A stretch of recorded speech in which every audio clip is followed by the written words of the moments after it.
Here we go. There we go. So we are jumping into a new series this week. It's going to go for 3 weeks. It's called How to Share Your Faith. And the reason we're jumping into this series particularly is that I think for most of us, the idea of sharing our faith, quite honestly, isn't something that we are super interested in doing. We're super excited about doing. My tape is coming off of my shirt. Or even something maybe we think we should do or is like kind or loving. That for some of us, this idea of telling somebody else about what we believe with the hopes that maybe they would believe it too, that can kind of be scary and uncomfortable. And so we're going to look over the next few weeks about maybe why we should do that and frankly why Jesus tells us to do that. But just to start for tonight, I thought a good way to start off this series was actually for you to hear from a few different people about their own stories. Because we might have a particular image in our mind of what sharing our faith should look like or does look like, but it's different when you actually hear someone's story. So you're going to hear from two leaders and from two students tonight about a little bit about their own personal faith journey. So I trust that you'll listen well and, of course, cheer them on. So first, we have Liam. Everybody give it up for Liam.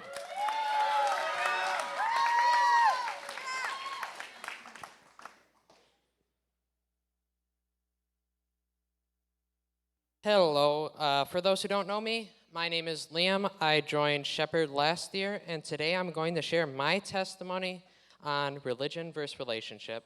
I've shared this with the junior hires, but I haven't even shared this with my own family, so you guys may be the first or second people to hear it.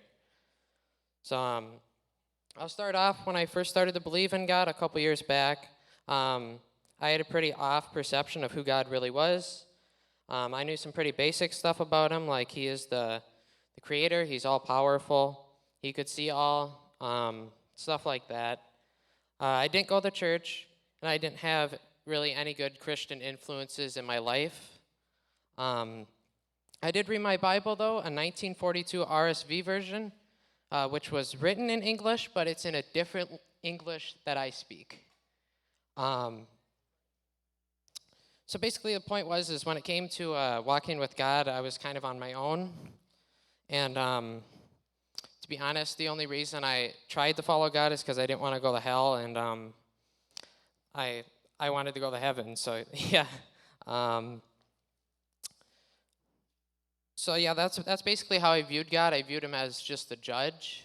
Like he's going to be there, the judge, whether I go to heaven or hell, which is true, I guess, but I missed a lot in that. But in that, I tried to be good. I read the 10 Commandments, the 10 thou shalt and thou shalt nots. I understood about 7 of them, and so we went with that.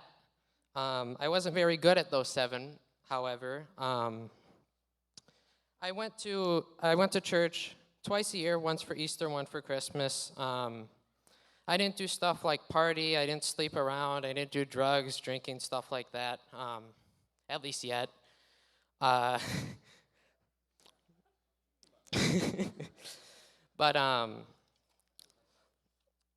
so I think what God was trying to tell me when I started going through hard times after that, because I was really struggling with, like, self-image at the time, and I don't know, I started drinking, and I don't know, I started starving myself. I wasn't in a good place in my life. But I think what God was trying to show me through that is that he wants us to come to him for help.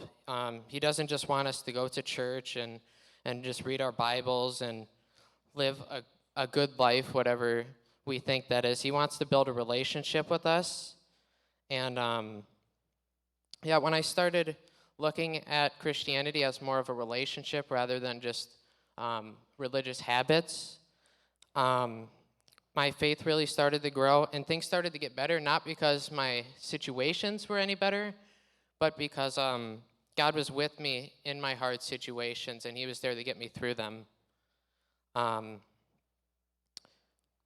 think that's God's will for our lives, is that we would build a relationship with him and we would let him do the work in our hearts.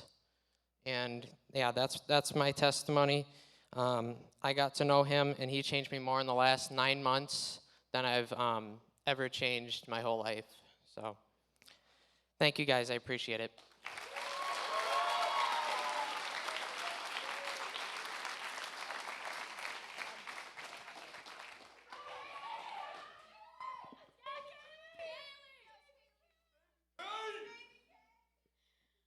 Hi everyone, my name's Kaylee. I'm a senior at Stillwater. If you didn't know me, um, uh, shut up. I wasn't gonna say that.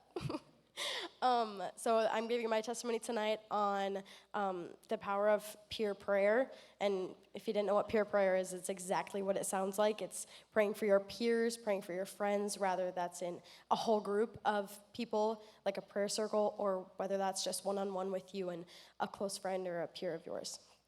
I'm going to start out by talking a little bit of background. It was my freshman year, and my mental health was pretty low at this time.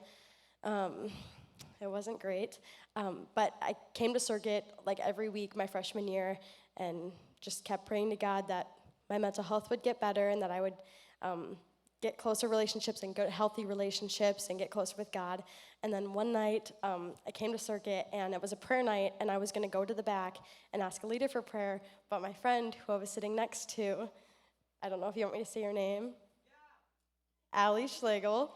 I was sitting right next to her, and she reached out to me, and she was like, "Hey, do you want me to pray for you?" And I instantly started sobbing, and I was like, "Yes, please." And I think just the main memory I have from that night is that special moment that I shared with Allie, and just it kind of opened my eyes to the power of prayer and the power of peer prayer. I had never been prayed over by a close friend or a peer, anyone other than a leader, really. And that kind of opened my eyes to a whole different world of prayer.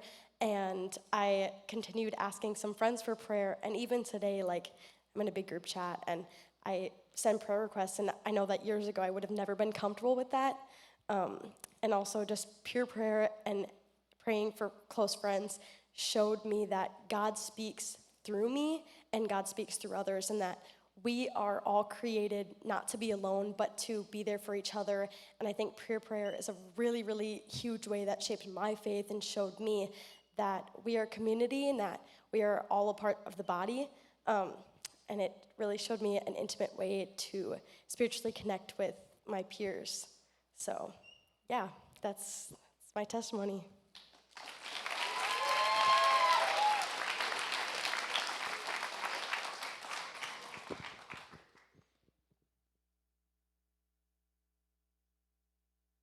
How's it going, guys? I'm Bobby. I am a sophomore over at Bethel University. Robert. And I'm also in Waluigi. And I am also a 7th grade junior high leader. So I completely grew up in the church. I've been going to Shepherd ever since I was a little kid. I've been on like 5 different mission trips from Roatan to Madison to Milwaukee, West Virginia, and all that. I was involved with like Young Life, which is like basically Circuit, but for high school. So I was basically plugged in everywhere. And I was so well connected up until I got to college. Right after high school, I went to UW River Falls, and it was a great school, but I was so disconnected from the faith community. I struggled so hard finding people that would push me in my faith and people that have a positive impact on me. I was involved with just so many negative things. And I had woken up one morning and I looked at my Snapchat. I was like scrolling through all my friends, and I was like, not a single one of these people are a positive influence on me. Every single person drinks and smokes on weekends. It was just a terrible time in my life. And so I prayed to God, and I fell asleep praying. But when I woke up the next morning, I remember the first thought that popped into my head was, I will work through you either way. So stay or leave. I knew that God still had a plan for me, but I ended up leaving and transferring to Bethel University. And it was such a positive change. I've found so many different friends that has a positive impact on me now and pushing me in my faith. And I'm now committed to spend an hour a day with just me and God. I like reading the Bible or just being alone with him. And I'm also on like a 40-day streak on the Bible app, like doing devos every single night. So my message to you guys is to find your community. I think you can find a community of Christians anywhere, including River Falls. And that's about it. I just want to leave you guys with one verse from 1 Corinthians that says, "Do not be deceived. Bad company ruins good morals." Thank you.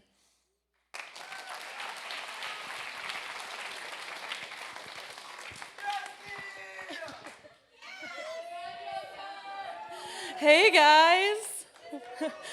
Well, my name is Jessie. I am an 11th grade circuit leader, and I am so excited to be able to be here to just share a little bit of my story and how God has just changed my heart. Ever since I was a little kid, I have lived with very severe anxiety and depression, and it, as for most people, comes in waves. There's moments where I'm doing really well, and moments where it's really hard. And I had a super hard moment this summer.